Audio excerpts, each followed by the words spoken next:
إن الحمد لله نحمده ونستعينه ونستغفره ونعوذ بالله من شرور أنفسنا وسيئات أعمالنا من يهده الله فلا مضل له ومن يضلل فلا هادي له وأشهد أن لا إله إلا الله وحده لا شريك له وأشهد أن محمدا عبده ورسوله اللهم صل وسلم على نبينا محمد وعلى آله وصحبه وتابعين وتابعيهم بإحسان إلى يوم الدين وبعد.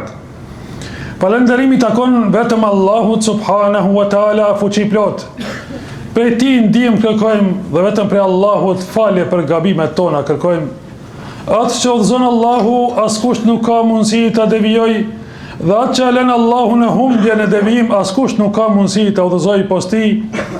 Salatet, selamet, përshëndetjet tona më të përzemërta qofshin pejgamberin ton Muhammedin alayhi salatu wassalam, familjet e tij të ndershme dhe shokët e tij besnik dhe mimbar besimtarët të cilët e pasojnë rrugën e pejgamberit deri në ditën e gjykimit. Vëllezër të nderuar besimtar, sot me juve do të flasim për një temë se çka i ofron Islami njerëzimit. Që nga koha e hershme po të shikojmë nga historia e kaluar, janë me fakte të gjalla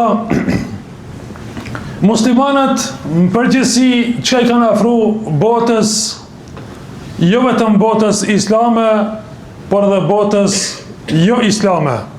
Nga shkenca, nga ditoria, nga mjekësia, e shumë gjëra tjera të dobishme.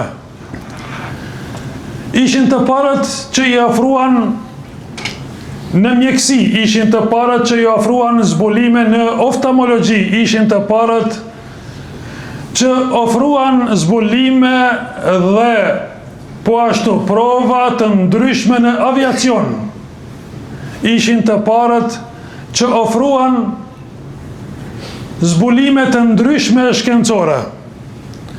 Dhe në çdo lëmi i gjejmë se të parët kanë qenë musliman. Vëllezër të dashur besimtar, Islami me ardhin e pejgamberit sallallahu alaihi wasallam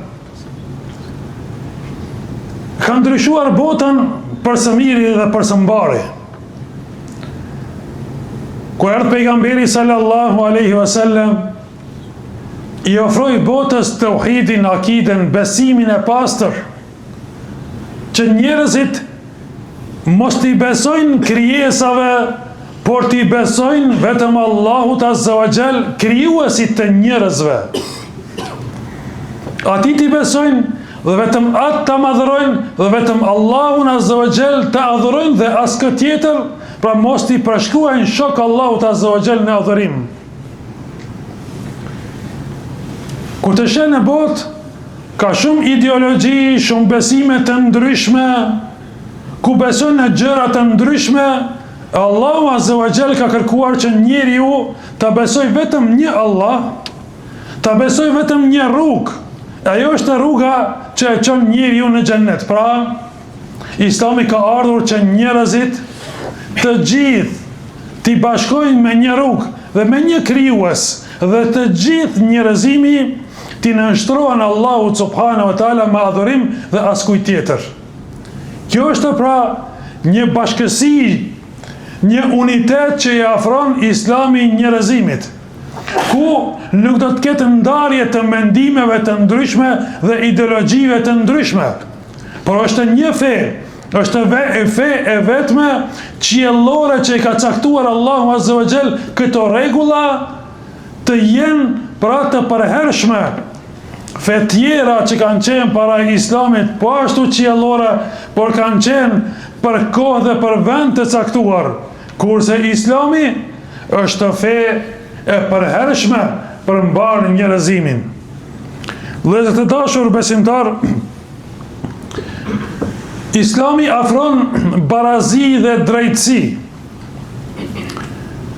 Në kohën sot ku ka ndarje të ndryshme dhe luftra të ndryshme të kombeve, Islami i fton njerëzit në barazi, ku nuk ka dallim mes arabit dhe jo arabit. Islami nuk i dallon kombet dhe ngjyrat e njerëzve. Në Islam vetëm mund të dallohet njeriu me devotshmëri. Sa më afër Allahut Azza wa Jall, ka peshë më të madhe tek Allahu Subhanahu wa Taala, se përndryshe për shkak të ngjyrës së lëkurës apo kombit tek Allahu Azza wa Jall, të gjithë janë të barabartë. Ai i ka krijuar gjithë këta popuj dhe këta njerëz me ngjyra të ndryshme, dhe ka krijuar popuj dhe kombe të ndryshme dhe gjuhë të ndryshme, edhe kjo është nga krijimtaria e Allahut Subhanahu wa Taala. Andaj të gjithë jemi të barabartë tek Allahu Azza wa Jall. Por para ligjit, po ashtu Islami na mëson që të gjithë jemi të barabartë para ligjit. Ai i cili ka post dhe ai i cili nuk ka post, ai i cili është i pasur dhe ai i cili është i varfër, që të gjithë janë të njëjtë para ligjit që e ka caktuar Allahu Subhanahu wa Taala këtë drejtësi. Një grua në kohën e pejgamberit sallallahu alaihi wasallam kishte vjedhur.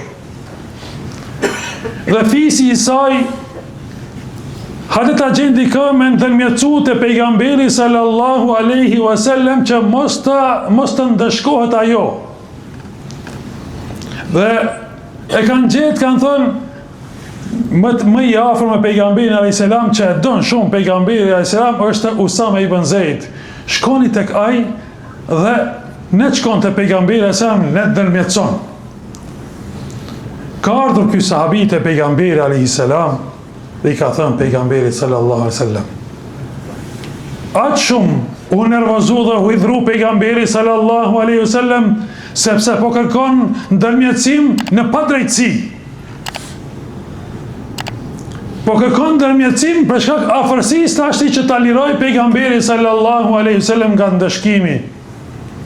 U hidhrua derisa dhe ngjyra e fytyrës ju ndryshu pejgamberi sallallahu alaihi wasallam. Dhe Usama ibn Zeidi dhe estakfirullah kërkoj falin nga Allahu Azza wa Jall për këtë gabim që e bëra, se e vreti nga mimikat dhe nga ndryshimi i fytyrës e pejgamberit sallallahu alaihi wasallam. Më pas pejgamberi sa ligjeroi dhe tha: popujt para juve, a dini pse u shkatruan? Sepse kur vidhte dikush me post e lironin, kurse kur vidhte ndonjë i dobët e dënonin.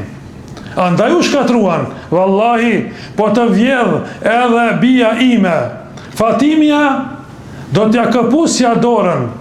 Do më thënë, nuk ka këtu ndërmjetësime, sepse para ligjit, para drejtësisë, duhen që të gjithë të jenë të barabartë.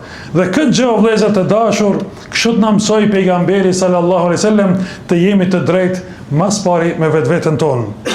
Vëllezër të dashur, Islami në këtë kohë ku njerëzit dhe bota moderne janë të zhytur në gjëra të pamoralshme, në imoralitet, e që jemi duke jetuar me një botë dhe me një kohë ku janë përmbys vlerat njerëzore dhe etika morale. E Islami i thret njerëzit që të kenë moral, që të kenë edukat, që të kenë identitet. Dhe gjitha këto janë të lidhura me fenë dhe me besimin që e kemi ndaj Allahut Subhanahu wa Taala. Që të gjitha janë të lidhura me ndalesat dhe me gjërat e lejuara. Pra, nëse dëshirojmë me vepru diçka, kemi ndalesa, kemi kufi, deri kur mundemi me vepru, dhe pas atyre ndalesave, i kemi pra gjërat të ndaluara që nuk guxojmë ti të i kalojmë ato vija të kuqe morale. Islami afron rahati të mbrëmshme shpirtërore. Gjem që shumë njerëz kanë ndoshta pasuri të madhe, por qetësi shpirtërore nuk kanë. A e dini pse? Sepse këtë shpirt e ka krijuar Allahu Azza wa Jall. Dhe kodi i qetësisë së shpirtit është një sekret që gjendet vetëm nëse njeriu i nënshtrohet Allahut Subhanahu wa Taala. Aty është kënaqësia shpirtërore.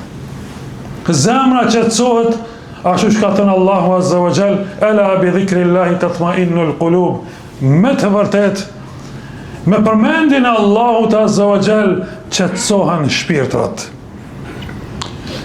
Ajo që është edhe më me rëndësi, se Islami ofron përgjigje për jetën edhe për vdekjen, edhe për jetën pas vdekjes. Detajisht na tregon Islami se si duhet të jetoj njeriu në jetë, si duhet të jetë njeriu në raport me Allahun, në raport me krijesat, në raport me vetveten e tij, si duhet ta përfundoj në formën më të mirë jetën e tij në këtë botë, dhe çka e pret në të ardhmen. Se ka jetë edhe pas vdekjes, ka xhennet pas vdekjes, ka dënim për ata keqbërësit pas vdekjes. Në detaje na tregon Islami. Dhe e din njeriu që jeta nuk po përfundoi ka vetëm me dynjan, por jeta po vazhdon të ende më të tjerë. Jeta vazhdon, por e lutim Allahun Azza wa Jall që të jemi prej banorëve të xhennetit. Amin e amin. Walhamdulillahi rabbil alamin.